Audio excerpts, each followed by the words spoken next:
Hello guys, welcome to my channel. আজকে আমরা কথা বলবো পর্তুগাল ভার্সেস কলম্বিয়া ম্যাচের ব্যাপারে। তো এর আগে পর্তুগাল ভার্সেস উজবেকিস্তান যে খেলাটা হয়েছিল, পর্তুগাল 5-0 গোল জিতছিল। ওই ম্যাচের ভিডিওটা আমি কিছু টেকনিক্যাল ডিফল্টসের কারণে শ্যুট করতে পারি নাই। সো আজকে আমি তো এখানে কথা হচ্ছে যে আমরা কলম্বিয়ার সাথে 0-0 গোলে ড্র করি। এটা ছিল আমার জন্য খুবই খারাপ জিনিস। মানে আমাদের একটা উইন ম্যাচ, আমাদের এটা জিততেই হবে। পাতলা একটা প্লে অফ ম্যাচ যেমন জিততেই হবে, এটা একটা ইম্পর্টেন্ট ম্যাচ ছিল। কারণ জিতলে রাউন্ড অফ 16 ইজি, কোয়ার্টার ফাইনালে আর্জেন্টিনা পড়তে পারতো, বাট এত ডিফিকাল্ট ছিল না।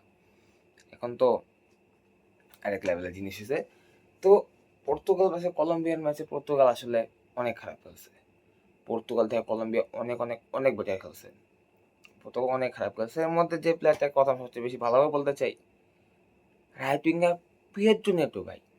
ওরে নামাই কেন মাঠের ভিতরে ভাই? টাকলার কি সমস্যা? টাকলার আসলে সমস্যা আছে? ওই না বলে ঢুকতেছে, না কাটায় ঢুকতেছে, না অ্যাটাক করতেছে, কিছু ওই বল নাই একটু নিয়ে থেমা যায়। ওই খেলতেছে কেন? ইভেন চেলসিতে ওরা খেলায় না, চেলসিতে ওরা খেলাইবো না, চাবি আলোনসো নামাইবো না, কিন্তু না, টাকলা ওরা খেলাইবো। রোনালদো লাস্ট ওয়ার্ল্ড কাপ 41 বছর বয়সে পর্তুগালের জন্য শেষবার জন্য বিশ্বকাপ খেলতেছে। সে পর্তুগালে কিছু একটা লাস্ট বার দিয়ে যেতে পারে। এমন টাইমে এর মধ্যে বেস্ট মিডফিল্ড আমাদের কাছে আছে, সব বেস্ট আছে। এমন টাইমে রবার্টো মার্টিনেজ কারেলে বর্ষা করাতেছে পেড্রো নেটোরে, যে কিনা মাঝে মধ্যে হাঁকতেছে। এছাড়া আর কোনো কোনো কাজ নাই, না প্রপার পাসিং, না কিছু কিছু নাই, শুধু শুধু বসে বসে বল নষ্ট করা, আর কিছুই না। সেকেন্ড কথা তো অবশ্যই বলতে হবে টাকলা সম্পর্কে। টাকলা, আহা হা ভাই, Roberto Martinez, what a manager, what a জেনারেশনের ম্যানেজার। মানুষের ম্যানেজারিং করে ক্লাবের উন্নতির জন্য, দেশের উন্নতির জন্য, কিন্তু ওর একটাই কাজ, কিভাবে গোল্ডেন জেনারেশন নষ্ট করা যায়। যেমন বেলজিয়ামে গোল্ডেন জেনারেশন নষ্ট করছে, তেমনি সে পর্তুগালের রাইট নাও এটা গোল্ডেন জেনারেশন নষ্ট করতে চলছে। আর ভাই অনেকে কেউ বলছে ভাই রোনাল্ডো খারাপ। হ্যাঁ ভাই, পর্তুগাল খারাপ খেলছে, রোনাল্ডো খারাপ খেলছে। আমি বলবো রোনাল্ডো ভালো খেলছে। অনেক কিন্তু চান্স মিস করছে। একটা ইজি চান্স ছিল, হ্যাঁ একদম ইজি চান্স ছিল, একটু জন্য মিস করে ফেলছে। প্লাস কিন্তু আজকে দেখছি যে অন্য সময় সে ডি বক্সের ভিতরে থাকতো, মানে ওই জায়গাটা খেলতো, কিন্তু আজকে সে এই ম্যাচে অনেকবার ফল ব্রেক করছে, অনেকবার নিচের থেকে বল নিয়ে ওঠার চেষ্টা করছে, অনেকবার নিচের থেকে বল পাস দেওয়ার চেষ্টা করছে। আছে ভাই, মিডফিল্ড নিয়ে কিছু বলার নাই। আর ভাই ডিফেন্স নিয়ে তো আর কিছু বলার না। ডিফেন্স আসলে আজকে ম্যাচে ভালো ছিল না, খারাপও ছিল না। মানে আসলে পর্তুগাল ডিফেন্স বেস ছিল না, তোমার ছিল কলম্বিয়ার অ্যাটাকটা এত ভালো ছিল না। কলম্বিয়া যদি অন প্রপার ভালো করে ঢুকতে পারতো, ওদিকে অ্যাটাক করতে পারতো, এই রেনাটো ভিয়েগা, রুবেন দিয়াসে কাটায় ঢুকা কোন ব্যাপার ছিল না। ওরা আজকে জাস্ট নিজের দেহ হলে ব্লক করে করে রবার্তো মানে অ্যাটাক আছে, রেনাটো ভিয়েগা চুলগুলো এত বড় বড়, ওই একদম আমার আবার দেখলে লাগে গাছের মতো। তো গাছের মধ্যে এ নুন ডালমোনা দিয়ে আটকে ফেলে। আর রুবেন দিয়াস তো আছে, বডি টডি আছে, আটকে ফেলে। আজকের পুরা ম্যাচে যে প্লেয়ারটা পর্তুগালের জন্য সবচেয়ে সেরা পারফরমেন্স দিছে, তার নাম হচ্ছে ডিয়েগো কস্টা। ভাই ডিয়েগো কস্টা আজকের ম্যাচে যা পারফরমেন্স দিছে, যেরকম লেভেলে সেভ দিছে, পর্তুগালের ডিফেন্স আসলে উইক আজকে পর্তুগাল দেখাইছে। ওরা যে কতবার ওপেন হয়ে গেছে, কতবার যে ওদেরকে কাঁথায় ঢুকছে, কতবার যে সুন্দর মতো কাউন্টার থেকে ঢুকা যায়, পর্তুগাল যে কিচ্ছু করতে পারতেছে না। ওদের লো ব্লক ডিফেন্স যে এত বাজে, ওরা এত ভালো কাউন্টার খাইতেছে, কিন্তু আজকে ম্যাচে পুরোপুরি বাজছে একমাত্র একটা প্লেয়ারের কারণে, তার নাম হচ্ছে ডিয়েগো কস্টা। ও নিজের জান দিয়ে খেলছে। ও আজকে এত ভালো পারফরমেন্স করছে, এত সুন্দর চেষ্টা করছে, এত সুন্দর সুন্দর সেভ দিছে, কিন্তু ড্র আসছে। আসলে আমরা হারতে নিয়েছিলাম 90+1 বা 2 মিনিটে হয়তো গোলটা খাইছিলাম, বাট এটা ভাগ্যের জোরে, আসলে অ্যাকচুয়ালি ভাগ্যের জোরে অফসাইড হয়ে গেছে। এটা পা হইলে একটুকের জন্য, মানে একটুক অংশের জন্য পায়ে অফসাইড। আমরা আসলে ভাগ্যে বেঁচে গেছি ভাই। এই ম্যাচটা পর্তুগাল ভাগ্যের জোরে ঝকরে উঠে গেছে। পর্তুগাল ম্যাচটা হারতে পারতো, ওদের আমাদের পারফরমেন্স এত বাজে ছিল আজকে, আমরা ম্যাচটা হারতে পারতাম, বাট আমরা ভাগ্যের জোরে উঠে গেছি ডিয়েগো কস্টার গোলকিপিংয়ের জন্য। আর ডিফেন্ডারদের একটা সুনামি করবো যে ভালো দামরা বদল ছিল, ওরা লাগায় দেখা অনেক শর্ট ব্লক করতে পারছে, এই জন্য আমরা উঠতে পারছি। তবে মিডফিল্ডের পারফরমেন্স অত ভালো ছিল না। ব্রুনো ফার্নান্ডেসের বেশ কিছু মিস্টেকস আছে, লাইক বিগিনার আছে। তারা আমার মনে হয় এই জায়গায় পেড্রো নেতোরে 45 মিনিটে বসে যদি কনসেসাওয়ারে বা ট্রিঙ্কাওয়ারে নামাইতো, পর্তুগাল ম্যাচ জিততেও পারতো। প্রথম 45 মিনিট পর্তুগাল মনে হয় না কিছু করতে পারবো। পর্তুগালের জিতাটা চান্স আমি কখন দেখছি জানেন? যখন রাফায়েল লিও নামছে। গত লাস্ট ম্যাচে ওরা নিয়ে অনেক কিছু বললো, কিন্তু ও আজকে ম্যাচে যে পারফরমেন্স দিছে, মনে হচ্ছে যে ও একটা প্লেয়ার যে বল ডিবক্সে ঢুকতে পারবো, যে বললে পেনাল্টি ঢুকতে পারবো, যে বল না গোল করতে পারবো। কিন্তু ও কিছু ফাইনাল থার্ড লেগে কিছু খারাপ ডিসিশন নিচ্ছে, যার ফলে আমাদের গোলটা আসে না এট দি এন্ড। ও বলটা নিয়ে সুন্দরভাবে ঢুকতে পারছিল আজকে। ও আজকে তো সেরা, যে আসার পর থেকে আজকে কোনো ধরনের পারফরমেন্স দেওয়ার চেষ্টা করছে। তবে আমরা এটাও এক্সিকিউট করতে পারিনি। রোনালদো একটা চান্স পাইছিল, মিস করছে। রাফায়েল লিও 2-3টা চান্স নিজে ক্রিয়েট করছে, বাট মিস করছে। সো এই তাদের নিয়ে রাফায়েল লিও আজকে আসলে অনেক চেষ্টা করছে। নুনো মেন্দেস ভালো চেষ্টা করছে। হ্যাঁ, জোয়া ক্যান্সেল ভালো করেছিল, তারপর ডিয়েগো দেলডাসও ভালো করেছিল, কিন্তু ওই পেড্রো নেটো নামে একটা প্লেয়ার আছে রাইটিংটা পুরো খাইয়া দিছে। পর্তুগালে অ্যাটাকটা পুরা খাইয়া দিছে একটা প্লেয়ার, নাম তার পেড্রো নেটো। নেক্সট ম্যাচে যদি তারা ফুল টাইম খেলায়, পর্তুগালের ওয়ার্ল্ড কাপ কেন ওরা ক্রোয়েশিয়ার সাথে জিততে পারবে না।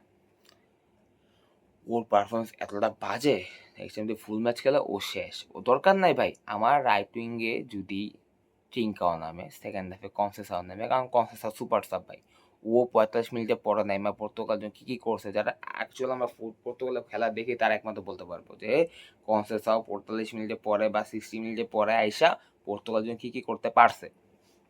এটা তোমরা সবাই সেখানে বলতে পারবে। তো কনসেসাও আসছে, আর ট্রিঙ্কাও আসবে আগে ভাই, দুমুল ক্রস মারবো হয় এনাফ। রাইট উইঙ্গে লাফালেও জোয়া ফেলিক্সেও একটু খারাপ খেলেছে, তবে চলে। সো একদিন বলতে পর্তুগালের আসলে প্রত্যেকটা প্লেয়ারই খারাপ খেলছে। ডিফেন্সে মোটামুটি ভালো ছিল, অ্যাটাক দিয়ে সবাই প্রায় খারাপ খেলছে। কারণ এটাকে আরও অনেক চান্স ক্রিয়েট করতে হতো, মিডফিল্ডে আরও অনেক চান্স ক্রিয়েট করার কথা ছিল, এবং এটা খুব ভালো বেশি অ্যাটাক আসার কথা ছিল, কিন্তু এটা আসে না। এটা ছিল আজকে আমাদের মাস্ট উইন গেম। এই গেমটা জিতলে আমাদের প্লে অফে যে ইজি, কি সুইজারল্যান্ড, ঘানা, ইজিপ্ট এসব দেশে সে খেলা পড়তো ভাই, ওরা পর্তুগালকে ভয় পায়া ওরাই দমে যেত। কিন্তু খেলা পড়তেছে কাদের সাথে? Round of 32 Croatia, round of 16 Belgium most probably হবে, round of quarter finals round of 16 Spain, quarter finals Belgium, তারপরে সেমিফাইনালস ফ্রান্স, ফাইনালে কি আর্জেন্টিনা ব্রাজিল। তো কঠিন একটা স্কোয়াড করছে ভাই।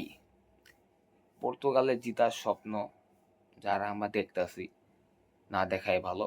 পর্তুগাল মনে হয় নেবো ওয়ার্ল্ড কাপ জিততে পারবো, দেখবো এবারও মেসি ওয়ার্ল্ড কাপ জিতে নিয়ে যাবো। ও যা করতেছে ভাই, লিওনেল মেসি প্রথম ম্যাচে 3 গোল 2 গোল 1 গোল 6 গোল, ওয়ার্ল্ড কাপের টপ স্কোরার।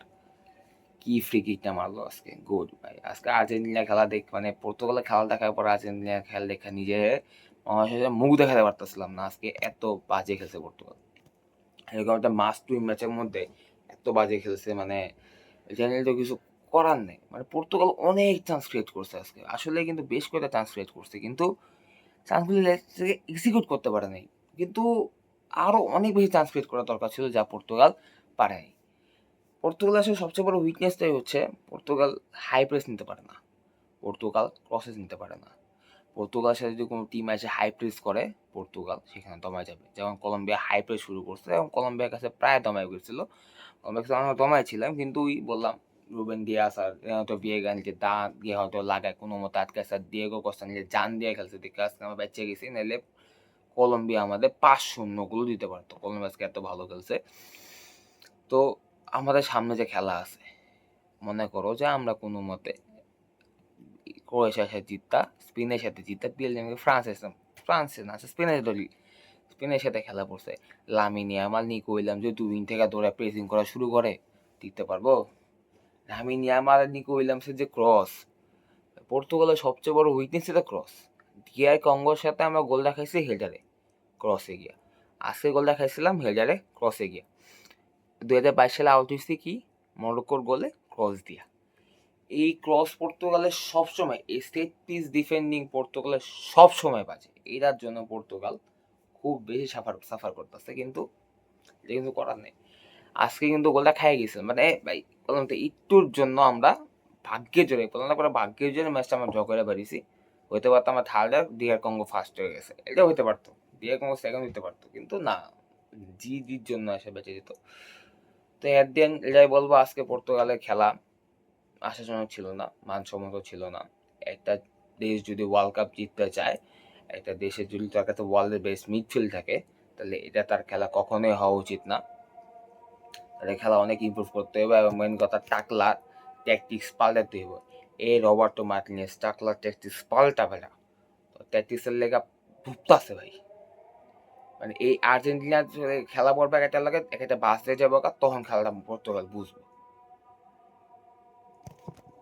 ট্যাকটিক্স পাল্টাতে হইব মেন কথা, মানে ট্যাকটিক্স অনেক চেঞ্জ আনতে হবে টাকলা ট্যাকটিক্সে, এবং প্লেয়ারদের আরও ভালো খেলতে হবে, কারণ ওয়ার্ল্ডের বেস্ট মিডফিল্ড খেলা কখনো এটা হতে পারে না।